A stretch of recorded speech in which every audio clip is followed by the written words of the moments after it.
Hello friends, मैं पूजा शर्मा स्वागत करती हूँ आपका पूजा शर्मा क्लासेस में। उम्मीद करती हूँ आप सब अच्छे होंगे और आपके माता पिता भी स्वस्थ होंगे। तो आज हम डिस्कस करेंगे बाल विकास एवं सीखने की प्रक्रिया, जो आपका फर्स्ट सेमेस्टर का चैप्टर है। चैप्टर 2 आज डिस्कस करेंगे। चैप्टर 1 को हमने कंप्लीट कर लिया। आपके बाल विकास एवं सीखने की प्रक्रिया में 7 चैप्टर हैं, तो हम एक एक चैप्टर कंप्लीट करेंगे और 7 दिन में आपका जो फर्स्ट पेपर है इसे हम कंप्लीट कर लेंगे। ठीक, तो इसी तरीके से आप हमारे साथ जुड़ जाइए और बेहतरीन रणनीति के साथ हम आपको तैयारी कराएंगे। तो चलिए स्टार्ट करते हैं। अगर चैनल को सब्सक्राइब नहीं किया है तो चैनल को कर लेना सब्सक्राइब और बेल आइकन को प्रेस कर लेना, जिससे आने वाली वीडियो का नोटिफिकेशन आपको मिल जाएगा। तो चलिए स्टार्ट करते हैं। इसमें चैप्टर है बुद्धि, बुद्धिलब्धि एवं बुद्धि परीक्षण, बुद्धि का अर्थ और परिभाषा। ठीक, तो चलिए जानते हैं क्या है बुद्धि। ठीक, बुद्धि का अर्थ क्या है। ठीक, बुद्धि बुद्धि का अर्थ क्या है। बुद्धि हमारी कैसी है। बुद्धि हमारी अमूर्त है, जो हमें नहीं दिखाई देती है। जो चीज़ें हमें नहीं दिखाई देती हैं वह कैसी होती हैं, अमूर्त होती हैं। बुद्धि आपने देखी है, नहीं देखी ना, तो बुद्धि कैसी हो गई, अमूर्त। बात क्लियर, बुद्धि कैसी है, अमूर्त। ठीक, बुद्धि वह शक्ति है, बुद्धि वह शक्ति है जो हमको समस्याओं का समाधान करने और उद्देश्यों को प्राप्त करने की क्षमता देती है।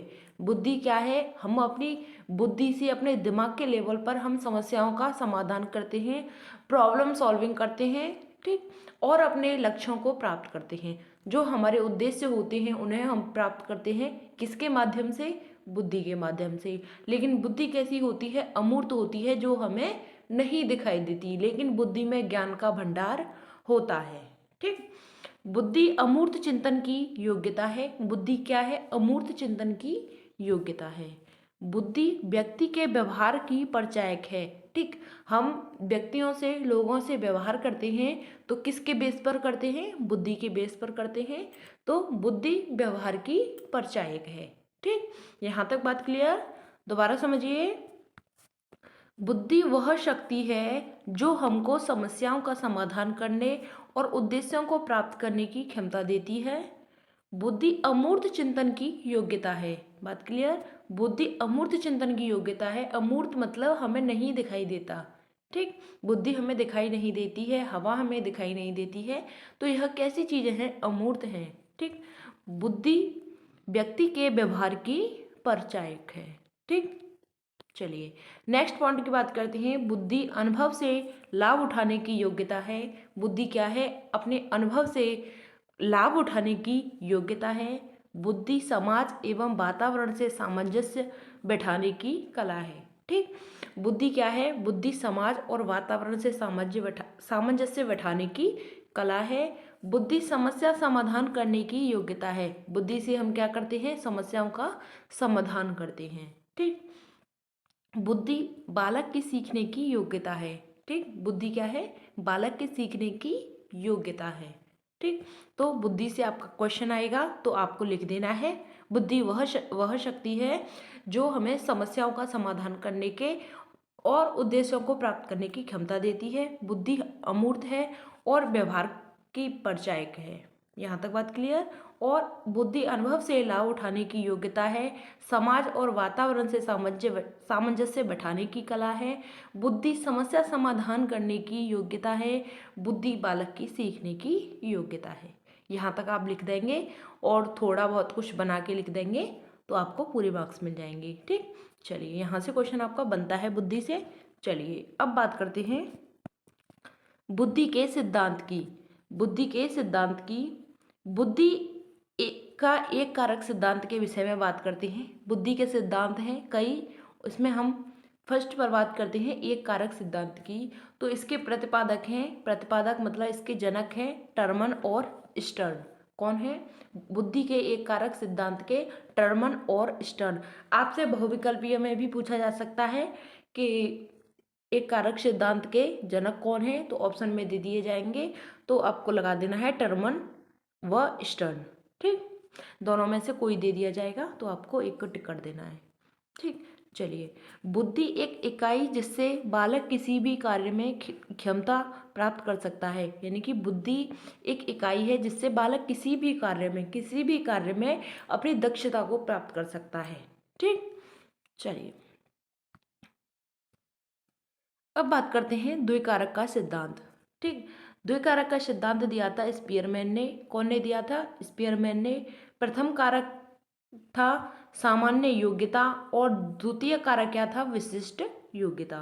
ठीक, आपको पता होना चाहिए द्वितीय कारक का सिद्धांत किसने दिया था? स्पीयरमैन ने। किसने दिया था? स्पीयरमैन ने। और प्रथम कारक का सिद्धांत किसने दिया था? यानी एक कारक का सिद्धांत दिया था आपका, किसने दिया था? टर्मन ने। ठीक, टर्मन ने दिया था, टर्मन और स्टर्न। ठीक, चलिए नेक्स्ट बात करते हैं त्रिकारक का सिद्धांत। यह भी स्पीयरमैन ने दिया था। द्विकारक और त्रिकारक का सिद्धांत स्पीयरमैन ने दिया था। इसमें कहा था कि बुद्धि व विशिष्ट योग्यता के समूह कारक तीसरा तत्व जोड़ा गया था। इसमें तीसरा तत्व क्या जोड़ा गया था? बुद्धि व विशिष्ट योग्यता। क्या जोड़ा गया था? बुद्धि व विशिष्ट योग्यता। पहले जोड़ा गया था सामान्य योग्यता, विशिष्ट योग्यता, और अब विशिष्ट योग्यता के साथ में बुद्धि व विशिष्ट योग्यता, यह तीसरा तत्व जोड़ा गया था।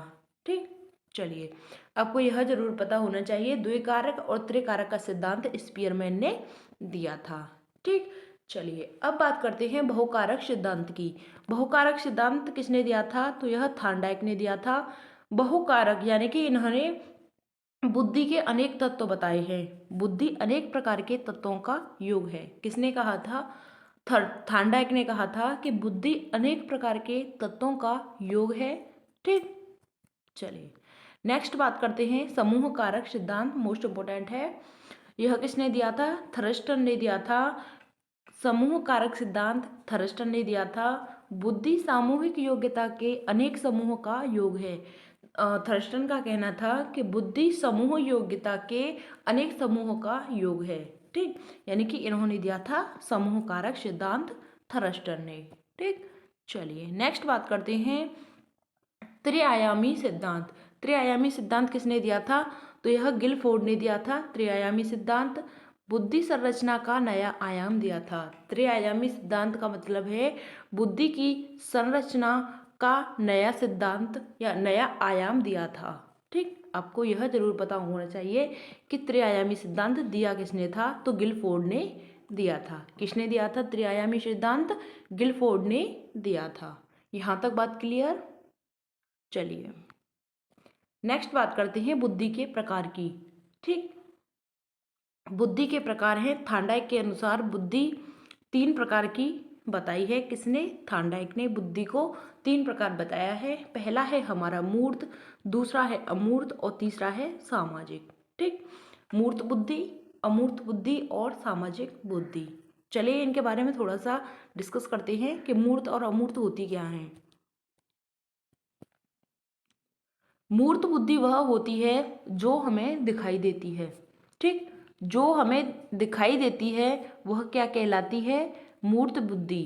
ठीक, दिखाई देने वाली बुद्धि हमें क्या कहलाती है? मूर्त बुद्धि। और जो नहीं दिखाई दे, न दिखाई दे, न दिखाई दे, वह क्या कहलाती है? अमूर्त बुद्धि कहलाती है। ठीक, जो हमें नहीं दिखाई देती है वह अमूर्त कहलाती है। जो हमें दिखाई देने वाली होती है वह हमारी क्या होती है? मूर्त बुद्धि होती है। और सामाजिक बुद्धि वह होती है जो समाज के साथ सामंजस्य बिठाती है। ठीक, समाज के साथ सामंजस्य बिठाती है, वह हमारी क्या कहलाती है? सामाजिक बुद्धि कहलाती है। यहाँ तक बात क्लियर? थार्नडाइक ने 3 प्रकार बताए हैं बुद्धि के, मूर्त, अमूर्त और सामाजिक बुद्धि। ठीक, तो मूर्त बुद्धि वह होती है जो दिखाई देती है, अमूर्त बुद्धि वह होती है जो नहीं दिखाई देती है, सामाजिक बुद्धि वह होती है जो समाज के साथ सामंजस्य बिठाती है। यहाँ तक बात क्लियर? चलिए नेक्स्ट बात करते हैं बुद्धि का सूत्र। मोस्ट इंपॉर्टेंट है। यहाँ से आपके अतुलक उत्तरीय में या बहुविकल्पीय में यहाँ से क्वेश्चन पूछा जाएगा कि इसका सूत्र क्या है। ठीक, तो बुद्धि का सूत्र की बात करते हैं। बुद्धिलब्धि बराबर मानसिक आयु मानसिक आयु बटे वास्तविक आयु, वास्तविक आयु इंटू 100। ठीक, आपको पता होना चाहिए बुद्धिलब्धि या आईक्यू, ठीक, बराबर मानसिक आयु बटे वास्तविक आयु इंटू 100। ठीक, तो आपको बिल्कुल अच्छे से याद कर लेना है। बुद्धिलब्धि का सूत्र क्या है? मानसिक आयु बटे वास्तविक आयु गुणा 100। मानसिक आयु बटे वास्तविक आयु गुणा 100। ठीक, आपको कन्फ्यूजन करने के लिए एग्जाम में अगर बहुविकल्पीय में दे दिया जाएगा तो वास्तविक आयु को यहाँ पर रख देगा और मानसिक को यहाँ रख देगा, कुछ इस तरीके से बना देगा, कहीं पर 100 नहीं लगाएगा और 100 लगाएगा। तो बिल्कुल आपको बेहतरीन तरीके से पता होना चाहिए कि देखो, थोड़ा सा अपने हिसाब से बता दूं मैं, म और व, ठीक, इसको याद कर लेना इंटू 100, मव इंटू 100। ठीक, इस तरीके से आप आईक्यू के सूत्र को याद कर लेना तो आपको याद हो जाएगा। ठीक, चलिए, पहले म आएगा ऊपर, फिर उसके बाद में व आएगा। ठीक, म के बाद में ही तो व आता है। ठीक, तो इस तरीके से याद कर लेना। चलिए, अब नेक्स्ट बात करते हैं, बुद्धि को प्रभावित करने वाले कारक। बुद्धि किससे प्रभावित होती है? तो वंशानुक्रम से होती है, हेरिडिटी से, और हमारे वातावरण से, इन्वायरमेंट से होती है, और आयु से होती है, एज से होती है। यहाँ तक बात क्लियर? किस किस से होती है दोबारा समझिए, हमारे वंशानुक्रम, वातावरण से और आयु से हमारी बुद्धि क्या होती है? प्रभावित होती है। यहाँ तक बात क्लियर? चलिए नेक्स्ट बात करते हैं। यहाँ तक हमने चैप्टर आपका कंप्लीट हो जाता है। ठीक, फास्ट रिवीजन कर लेते हैं। चलिए, यहाँ से ही आपके जो चैप्टर है मैंने कराया है, इसी में से आपके एग्जाम में पूछा जाएगा, तो आपको यह सब पता होना चाहिए। तो आप बुद्धि के विषय में कुछ ना कुछ एग्जाम में करके आएंगे। ठीक, चलिए, बुद्धि का अर्थ क्या है? बुद्धि बहुत वह शक्ति है जो हमें समस्याओं का समाधान करने और उद्देश्यों को प्राप्त करने की क्षमता देती है। ठीक, बुद्धि अमूर्त चिंतन की योग्यता है। बुद्धि व्यक्ति के व्यवहार की परिचायक है। बुद्धि अनुभव से लाभ उठाने की योग्यता है। बुद्धि समाज एवं वातावरण से सामंजस्य बैठाने की कला है। बुद्धि समस्या समाधान करने की योग्यता है। बुद्धि बालक की सीखने की योग्यता है। यहाँ तक बात क्लियर? बुद्धि के सिद्धांत की बात करते हैं। एक कारक का सिद्धांत किसने दिया था? टर्मन व स्टर्न ने दिया था। ठीक, बुद्धि का द्वय कारक सिद्धांत स्पीयरमैन ने दिया था, और त्रिकारक सिद्धांत भी स्पीयरमैन ने दिया था।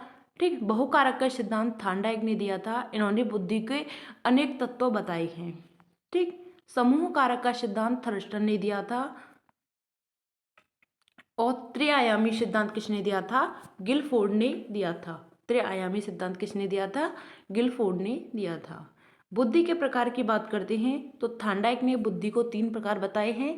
पहला है मूर्त, दूसरा अमूर्त, तीसरी है सामाजिक बुद्धि। मूर्त बुद्धि वह होती है जो हमें दिखाई देती है, और अमूर्त बुद्धि वह होती है जो हमें नहीं दिखाई देती है। सामाजिक बुद्धि की बात करते हैं, जो समाज के साथ सामंजस्य बिठाती है, वही हमारी सामाजिक बुद्धि होती है। यहाँ तक बात क्लियर? चलिए नेक्स्ट बात करते हैं बुद्धिलब्धि का सूत्र। मानसिक आयु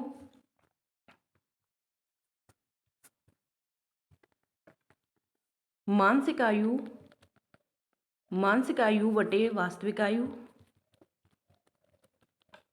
इंटू 100। ठीक, आपको बिल्कुल पता होना चाहिए। म के बाद में क्या आता है? वो आता है इंटू 100। ठीक, चलिए नेक्स्ट बात करते हैं, बुद्धि को प्रभावित करने वाले कारक कौन से हैं? तो हमारा वंशानुक्रम है। ठीक, जो हमें हमारे पूर्वजों से प्राप्त होता है, जो हमारे माता पिता होते हैं और उनसे भी। ठीक, और वातावरण क्या होता है? जो हमारा इन्वायरमेंट है, जहाँ पर हम रहते हैं, वह भी बुद्धि को प्रभावित करता है। और हमारी आयु है, एज है, वह भी बुद्धि को प्रभावित करती है, क्योंकि हम आयु से ही पता लगा लेते हैं कि बुद्धि इसकी कितनी है, कि बच्चा कैसा है, प्रभावशाली है या कैसा है। ठीक, और जो जो बच्चे होते हैं, सामान्य बच्चे होते हैं, उनका जो आईक्यू लेवल होता है वह कितना होता है? 90 से 109 के बीच होता है। ठीक, और जो प्रतिभाशाली होते हैं उनका कितना होता है? 120 से ऊपर ही होता है, 140। ठीक, 140 प्लस होता है। और जो कम बुद्धि के होते हैं तो उनका कम बुद्धि के होते हैं, ठीक, जड़ बुद्धि की बात करते हैं तो उनका होता है 70 से कम, ठीक। तो यहाँ तक बात क्लियर। चलिए, यहाँ तक आप लिख देंगे एग्जाम में तो आपके काफ़ी अच्छे मार्क्स आ जाएंगे। तो चलिए, थैंक्स फॉर वॉचिंग। जय हिंद, वंदे मातरम। मिलते हैं आपको नेक्स्ट टॉपिक के साथ, और हम बहुत ही बेहतरीन तरीके से सभी सब्जेक्ट को कंप्लीट कर लेंगे। तो आप हमारे साथ जुड़ जाइए और अपनी तैयारी को बेहतर बनाइए। तो चलिए, थैंक्स फॉर वॉचिंग। जय हिंद, वंदे मातरम। अगर चैनल को सब्सक्राइब नहीं किया है तो चैनल को सब्सक्राइब कर लेना और बेल आइकन को प्रेस कर लेना, जिससे आने वाली वीडियो का नोटिफिकेशन आपको मिल जाएगा।